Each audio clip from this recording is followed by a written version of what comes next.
All right, welcome back to another installment of the Nogi Bear Grappling League's video cast. I am the voice, the mouth, the sheer moxie of PGL. Eric Sparaz. I am sitting with the Nogi Bear himself, Keith Egan. We have PGL fighter Alan Wright. We got two time. This is he's coming up on a second on his second PGL fight. Alan Wright on the phone. Alan, what's going on, man? Did we lose you? Alan. Hello? There he is. What's up, man? What's up, man? So, listen, you're coming up on your second PGL fight. Can you tell the 997 proud subscribers of our video cast a little bit about yourself before you head into that second fight? Basically, I've wrestled since I was 5 years old. Been in the sport of grappling for a long time. I started doing Jiu-Jitsu back in around 2005, and started out actually doing the gi, but now I don't really do a lot of gi, and actually did really well in Nogi. So, who are you currently training with? right now I'm with Jose Tabor at Bullpen Valley Tudo down in Acorn Township. He's a black belt under Hobson Moore. And I've been with Jose for a while. I left and went somewhere else for a little bit, and now I'm back with Jose. And really, it's like my family over there, and I have a lot of respect for Jose. Yeah, no, I get that. That's one thing about this community, this fight community, is that, and I think I said this before in a previous video cast, is that everyone pegs the fight community out to be a bunch of just hot-headed like alpha males, but the fact is that it really is like a family environment. It's a family community. It's something that we all get together and help each other. Our kids play with each other. Like, it really is like if I had to break it down to as anything, I would have to say it's more like a spiritual congregation than it is a room full of fighters. You agree with that? Yeah, if anything, it makes you not hot-headed. When I was younger, I had a rough childhood growing up, and it actually did the opposite. It made me respectful. It made me disciplined. I just had another black belt tell me when I was at his gym that I was real respectful. You know what I mean? He didn't even know who I was until I left. You know what I mean? I started rolling, and then when I left, he looked me up and saw that I did a lot of grappling and I was fighting in the cage, but I didn't even really say all that. I just went over there to roll, and that was it. You know what I mean? Good stuff. Now, Alan, have you done MMA? You've done MMA matches before? Yeah, I'm 6-2 in the cage, amateur. I have 2 losses by split decision. I'm looking to go pro soon, probably by summertime.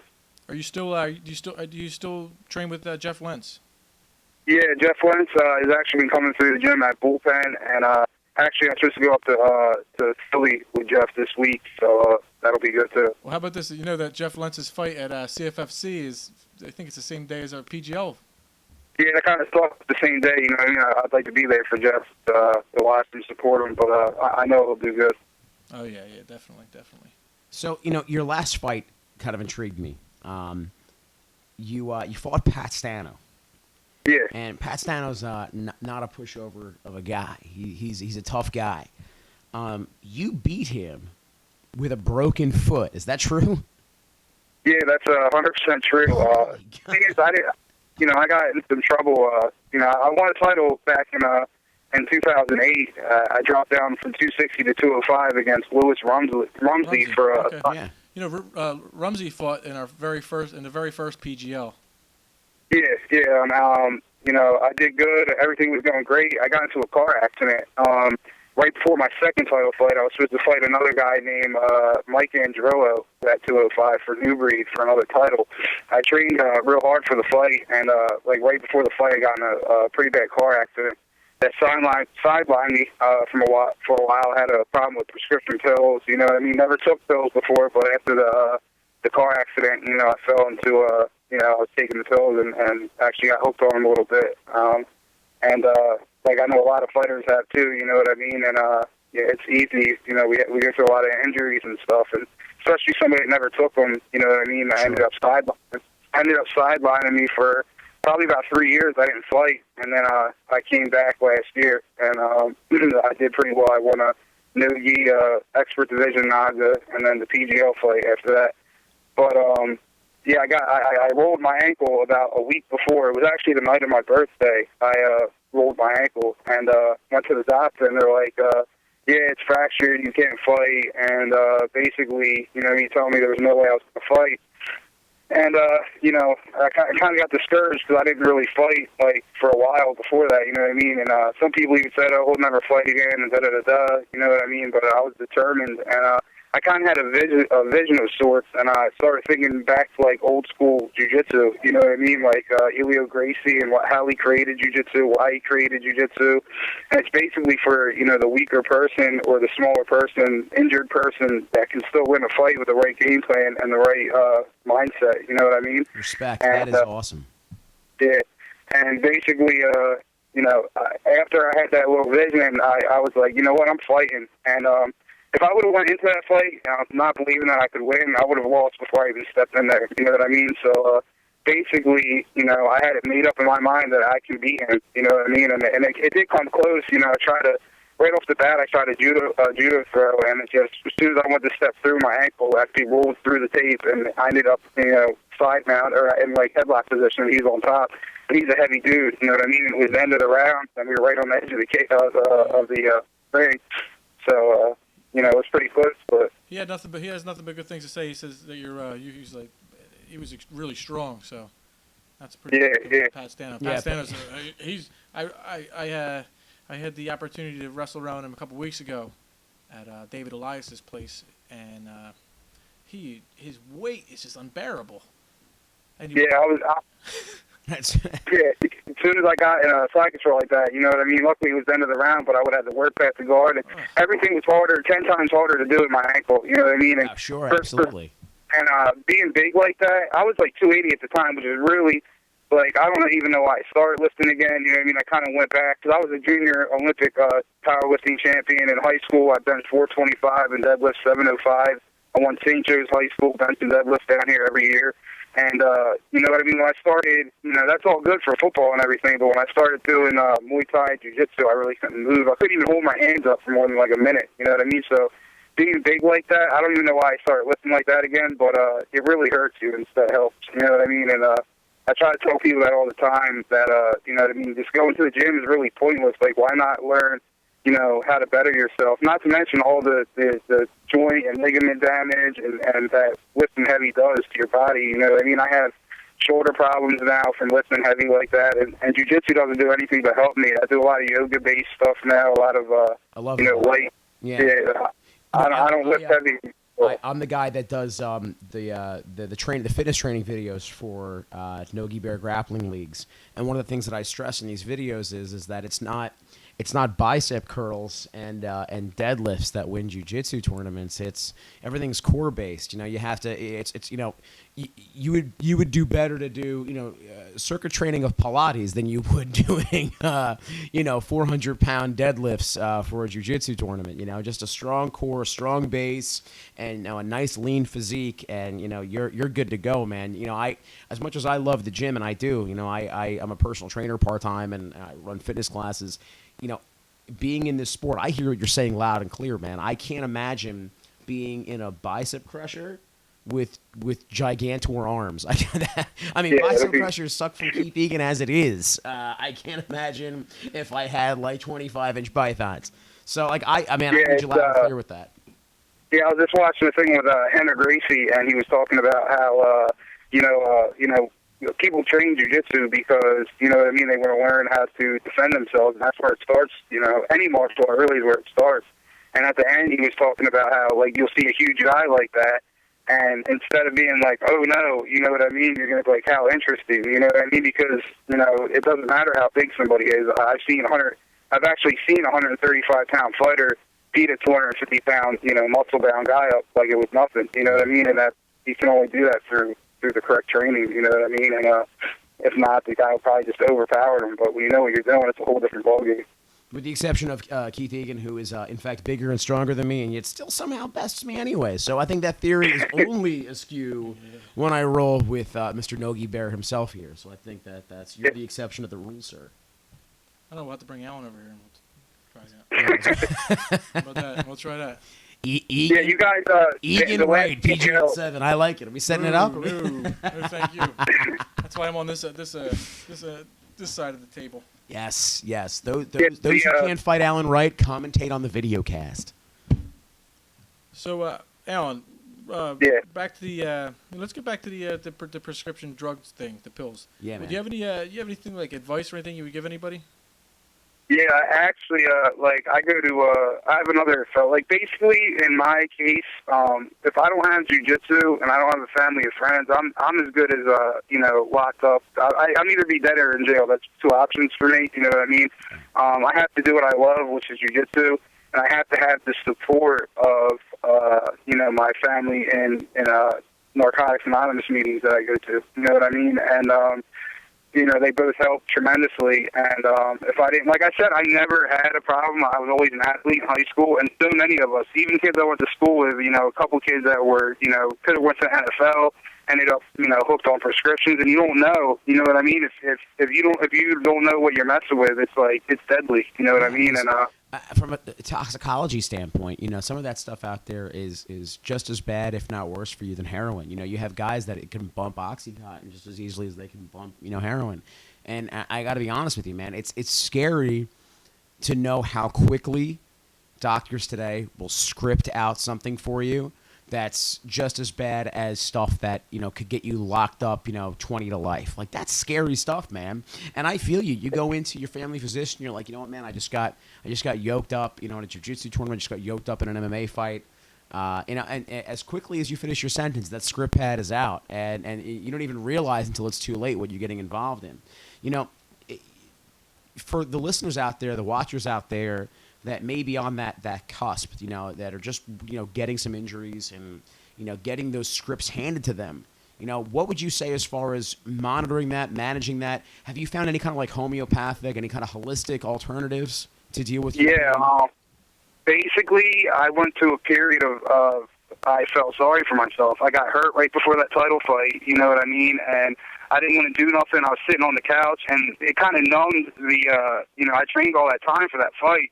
And it kind of numbed the feelings that I was feeling, you know what I mean? And sitting on the couch is actually what made it 10 times worse. When I train, when I move, when I do the flexible, when I'm flexible for jiu-jitsu, when I'm working to better myself, is when I don't even feel any. I have bumps and bruises from training, but I won't even really feel my back pain anymore, you know what I mean? So. All right, let's get up to this PGL match you got coming up. How's your training been going for that? Good. Actually, I ended up, I got into some trouble after my last PGL fight, and I had to go away for a little bit. I ended up being incarcerated for 6 months, and for charges that I beat. But you know what I mean? Everything happens for a reason, and it got me out of a toxic relationship I was in, and got me refocused while I was in there. You know what I mean? I just got back to training last week, and I'm doing great. You know what I mean?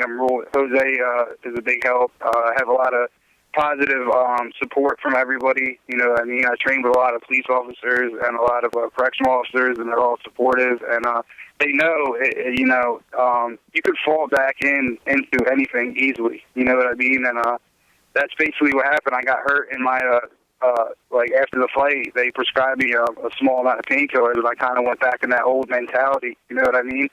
And, that's what happened, but I'm back now. Do you know anything about your opponent? About him? Your opponent that you're going to be matched up with?